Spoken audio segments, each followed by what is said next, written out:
Good afternoon, everybody, and welcome to the Wolf of Bricks YouTube channel. If you haven't done it already, please go ahead and like and subscribe to this channel. And if you want to be extra generous, you could go ahead and write thanks in the comment section below. It definitely helps us out. So today we are going to talk about Fortnite. Now, I know nothing about Fortnite because I stopped playing video games whenever I was 12, but I know so many people that were into Fortnite before LEGO even announced that they were going to do sets and all this kinds of stuff. So for me, this is going to be a little bit challenging. This is not something that just because I'm not familiar with, I am just going to go ahead and not purchase anything. I am going to dive deep into Fortnite. Not now, of course, as it gets closer to these sets, whenever they retire, I will. But if you're like me, and you really know nothing about Fortnite, that's okay. I'm going to share with you everything that I will be looking for when it comes to picking up winning Fortnite sets. So let's get into it. The first thing I'm going to do is I am going to try and stick with the entry point that I'm always comfortable with. And for those of you out there that have a specific entry point on which you're going to purchase LEGO sets, you may want to consider doing the same thing. Just because there is this all bells and whistles Fortnite set that may be hundreds of dollars, I don't think the first wave has a set that is hundreds of dollars. I think maybe 150 might be the top. You know, just go ahead and stick with your entry point. That's something that you may want to consider. I know for me, the entry point is usually somewhere around $50 to $70. If you go and you look at how many people are selling the Star Wars Republic fighter tank, right? You have so many people out there that pick that up. And that's because, you know, it's very easy to purchase, right? It really wasn't that difficult, even though it was a Target exclusive. That was a set that was very highly discounted towards the end of its life. And you know, you could tell that there's lots of people that are selling it. So that is one thing. The next thing is, of course, do your due diligence. Well, Jim, what do you mean by due diligence whenever you're talking about the Fortnite theme? Well, for me, I'm going to do quite a few things, right? I want to know a little bit about Fortnite, right? Not a lot in the sense of I want to know the stories about this and that and all that stuff. I don't need to know that. But I want to know the history about it. And, you know, Fortnite has been out less than 10 years, which is interesting. I thought it was out maybe a little bit longer. So it's not going to be like one of those things where Cuso had the DeLorean, right? Before LEGO Ideas, it was called Cuso.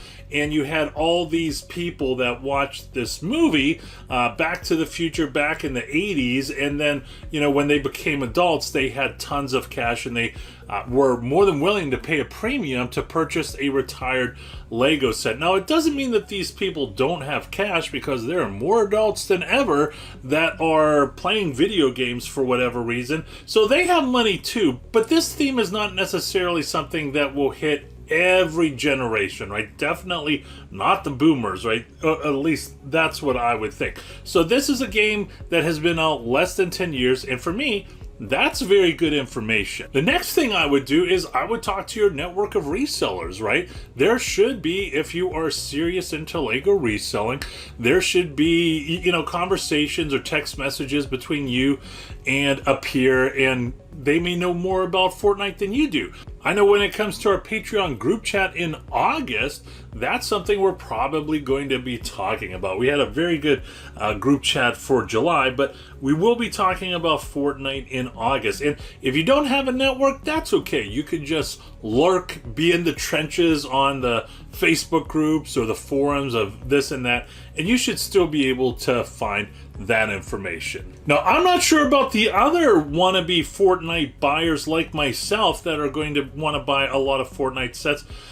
But for me, I think I'm going to go after some LEGO sets that are a little bit minifig heavy. This is something that, you know, this is the first wave of Fortnite sets. So there is going to be, in my opinion, a lot of opportunity when it comes to collectability, right? So if the circumstances are right, I am definitely going to want to go ahead and grab those sets that are minifig heavy, as long as it's in the right price, and you of course stack your discounts accordingly. That is really big. Another thing that I'm going to be paying attention to is I'm going to be paying attention to what sets sell out during Q4, right? That is going to be key, because when those sets sell out, there's going to be some third-party sellers, even though this is a new theme that is coming out, that will have already purchased these, and they're going to want to get their $5 or $10 profit for whatever reason,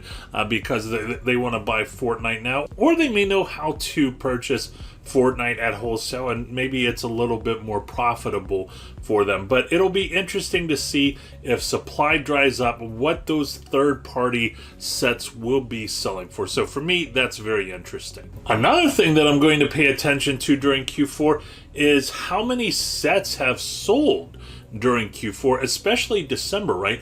There's this one set, it hasn't retired yet, and I saw it's during Q4, and I saw that Amazon sold, I want to say like 50,000 units in 1 month, and I was like, wow, it's not even Q4, right? So that's something that you know, I am tracking for when this set actually does come close to retirement, that I can go ahead and I could purchase as many as I possibly can. I might even mortgage the house again for the third time when it comes to that. So that's something that's very key to me also. And lastly, something that I'm going to pay attention to is which Fortnite sets, if any, are not going to be discounted. I'm always curious about those sets that are never discounted, right? So for example, like the Lego Architecture White House. Now, eventually that set was discounted, but very rarely, right? And if you want to go way back, the same thing happened to the first White House, that $50 Lego Architecture set. I had, I think, around 50 of them. I tried to get 500, but the lady wasn't nice to me, and then I definitely wasn't nice to her back, so I missed out on getting 500. But anyway, it'll be interesting if some of these are discounted and some of these aren't, and if there's that one set that absolutely positively does not get discounted until maybe the last Q4 that it's available. So those are my thoughts about Fortnite and what is to come when it comes to the perspective of a reseller purchasing the Fortnite sets. I would absolutely love to hear your comments in the comment section, especially because I know very little about Fortnite, and maybe you can help educate me. That's it, friends. Hope you enjoyed the video. As always, please don't forget to like and subscribe. Once again, I'm Jim with wolfofbricks.com. Always go out there and get it.